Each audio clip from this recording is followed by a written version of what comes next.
Capítulo 15. E logo ao amanhecer, os principais dos sacerdotes, com os anciãos e os escribas, e todo o sinédrio, tiveram conselho, e ligando Jesus, o levaram e entregaram a Pilatos. E Pilatos lhe perguntou: Tu és o rei dos judeus? E ele, respondendo, disse-lhe: Tu o dizes. E os principais dos sacerdotes o acusavam de muitas coisas, porém ele nada respondia.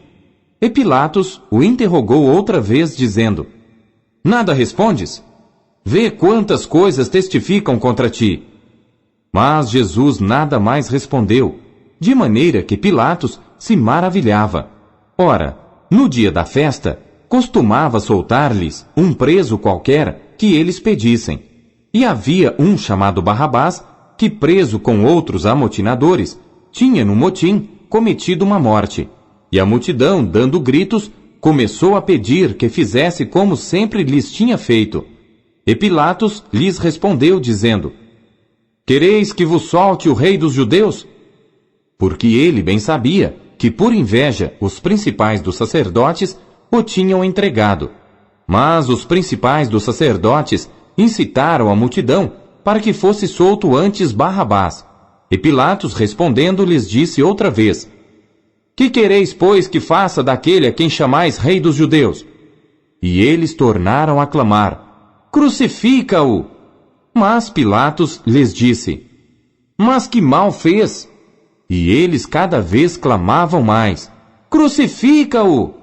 Então Pilatos, querendo satisfazer a multidão, soltou-lhe Barrabás, e açoitado Jesus, o entregou para ser crucificado. E os soldados o levaram dentro à sala, que é a da audiência, e convocaram toda a corte, e vestiram-no de púrpura, e tecendo uma coroa de espinhos, lhe a puseram na cabeça, e começaram a saudá-lo, dizendo: Salve, rei dos judeus! E feriram-no na cabeça com uma cana, e cuspiram nele, e postos de joelhos, o adoraram. E havendo-o escarnecido, despiram-lhe a púrpura, e o vestiram com as suas próprias vestes, e o levaram para fora, a fim de o crucificarem. E constrangeram um certo Simão Cirineu, pai de Alexandre e de Rufo, que por ali passava, vindo do campo, a que levasse a cruz. E levaram-no ao lugar do Gólgota, que se traduz por lugar da caveira. E deram-lhe a beber vinho com mirra, mas ele não o tomou. E havendo-o crucificado, repartiram as suas vestes, lançando sobre elas sortes, para saber o que cada um levaria. E era a hora terceira, e o crucificaram. E por cima dele estava escrita a sua acusação: O Rei dos Judeus. E crucificaram com ele 2 salteadores, um à sua direita e outro à esquerda. E cumprindo-se a escritura que diz: E com os malfeitores foi contado.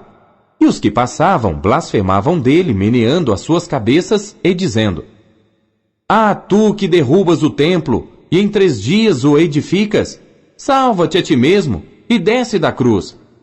E da mesma maneira também os principais dos sacerdotes com os escribas diziam uns para os outros, zombando: Salvou os outros, e não pode salvar-se a si mesmo.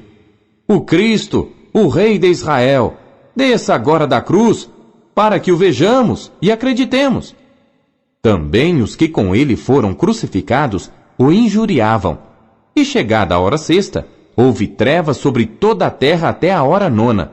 E à hora nona, Jesus exclamou com grande voz, dizendo: Eloi, Eloi, lama sabachthani, que traduzido é: Deus meu, por que me desamparaste?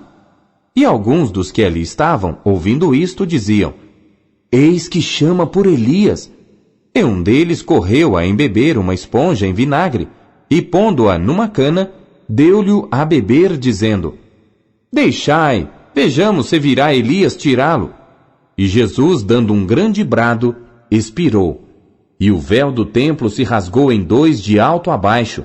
E o centurião que estava defronte dele, vendo que assim clamando expirara, disse: Verdadeiramente, este homem era o Filho de Deus. E também ali estavam algumas mulheres, olhando de longe, entre as quais também Maria Madalena, e Maria, mãe de Tiago, o menor, e de José e Salomé, as quais também o seguiam e o serviam quando estava na Galiléia, e muitas outras que tinham subido com ele a Jerusalém. E chegada a tarde, porquanto era o dia da preparação, isto é, a véspera do sábado, chegou José de Arimateia, senador honrado, que também esperava o reino de Deus, e ousadamente foi a Pilatos, e pediu o corpo de Jesus. E Pilatos se maravilhou de que já estivesse morto. E chamando o centurião, perguntou-lhe se já havia muito que tinha morrido. E tendo-se certificado pelo centurião, deu o corpo a José, o qual comprara um lençol fino, e tirando-o da cruz, o envolveu nele, e o depositou num sepulcro lavrado numa rocha, e revolveu uma pedra para a porta do sepulcro. E Maria Madalena e Maria, mãe de José, observavam onde o punham.